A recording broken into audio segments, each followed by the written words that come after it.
Pakistan and India of late had been the best of friends politically at least. Modi called Sharif to his swearing-in ceremony, and Modi last December on Christmas Day even paid Nawaz Sharif's ancestral home a visit.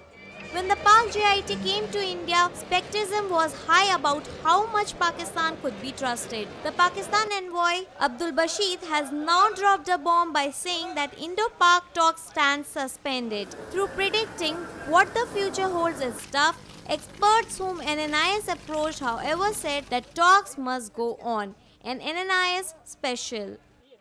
Pakistan and the Modi government are both at present caught in a bind. If the Pakistani regime is facing flack and are being called backstabbers, then the Modi government is being dubbed as one having bowed in front of Pakistan. Pakistani envoy to India Abdul Bashid said that the peace process between Islamabad and New Delhi stands suspended. Moments later, his foreign ministry contradicted him. I think at present it is suspended.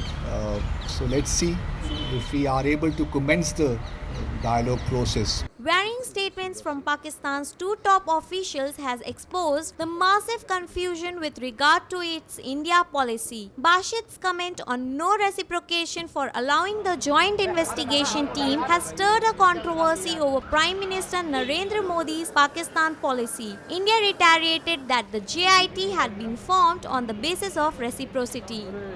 Well, it's a good sign if you talk. I'm very happy if it is true that there are regular conversation between our NSA and the NSA of Pakistan. But that brings down the diplomat's status. There are also high commissions which actually carry out the business of diplomacy. Also, we are in a bit of a confused state, if I can say so. It was said that you cannot have a dialogue with fist closed. You have to have a dialogue with hands open. Prime Minister Modi's hand open to Pakistan and sudden fist showing is actually a bit confusing. Therefore, I am very happy that the two NSAs are talking to each other. It's a very good sign. We have many challenges. China has rejected Masood Azhar, which we are going to get more proof and give it in the United Nations. And we need cooperation for Pakistan. The two NSAs have to cooperate on the same level with a hope of peace process. In May 2014, Narendra Modi first signaled a new approach to Pakistan when he invited his Pak counterpart Nawaz Sharif and other SAARC leaders to the swearing-in of the new government in May 2014. By July that year, Pakistan responded with at least 19 ceasefire violations in Jammu and Kashmir sector. In the meanwhile, Jammu and Kashmir faced militancy and several brave hearts lost their lives in the process. On July 10, 2015, on the sidelines of the SCO summit in UFA, the leaders reinstated their commitment to restart the dialogue process.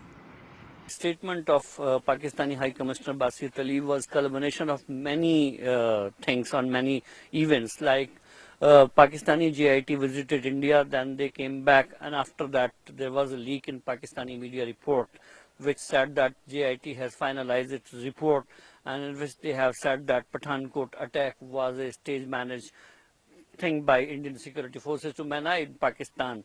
And a day after, Pakistan came out with a statement in which they said, Foreign Office said that the JIT investigation is on, but thing is, Indian security forces did not allow us to investigate the security personnel who were involved during the attack, and we were not allowed to cross-examine these witnesses. 7 days later, 3 Pakistani terrorists attacked a bus and police station in Gurdaspur, Punjab, killing 7 Indian nationals. This led to the calling off of the talks. There was yet another terror attack where on August 5 this year, Mohammad Nawed, a militant, was caught.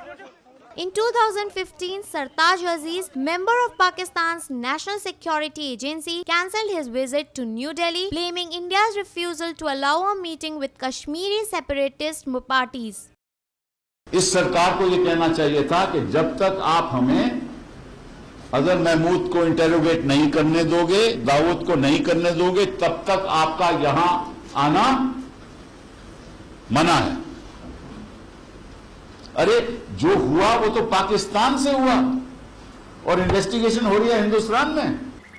Statistics interestingly showed that by 2015, around 900 border ceasefire violations on India-Pakistan border took place, with 19 Jawans and 34 civilians having lost their lives ever since Modi came to power. Consequently, India called off secretary-level talks.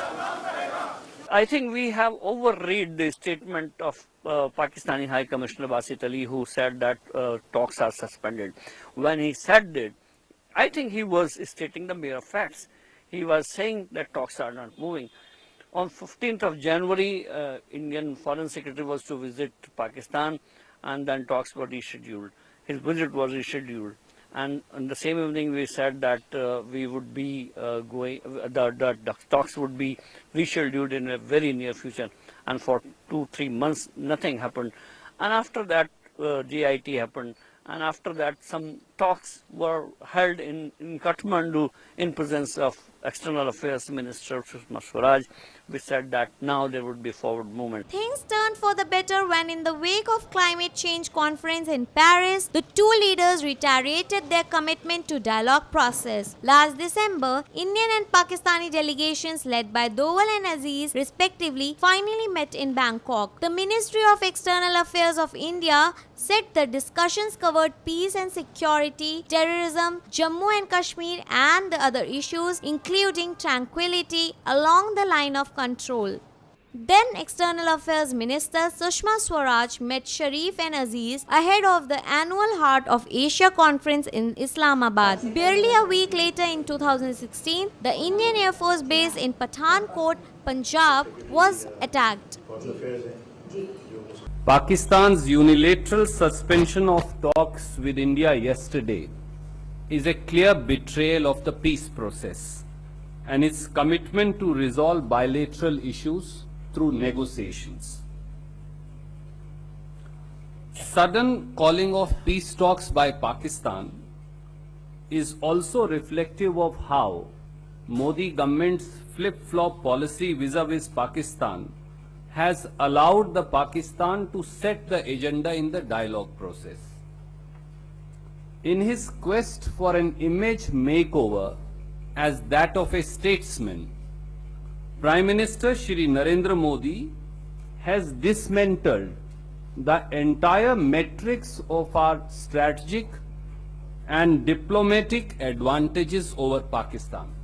In March this year, a India-Pakistan joint investigation team visited Pathankot to investigate the alleged terror attack on the airbase. Days after it returned, Pakistani media reports say GIT report found that India has staged the encounter to defame Pakistan. While there is a talk of Pakistan suspending peace process with India, the Obama administration has said it encourages both the countries to engage in direct dialogue to reduce tensions between them. दुनिया जानती है, पठानकोट घटना के अंदर ISI का पूरा हाथ था, उन्हीं के द्वारा रची गई थी। पठानकोट बेस ये बड़ा सेंसिटिव स्थल है। आईएसआई का एजेंट केवल जांच नहीं कर रहा, उसको आपने पठानकोट बेस के अंदर जाने का रास्ता दिखा दिया है। मैं समझता हूं इससे बड़ी भूल और कोई नहीं होगी। Powered by NNIS.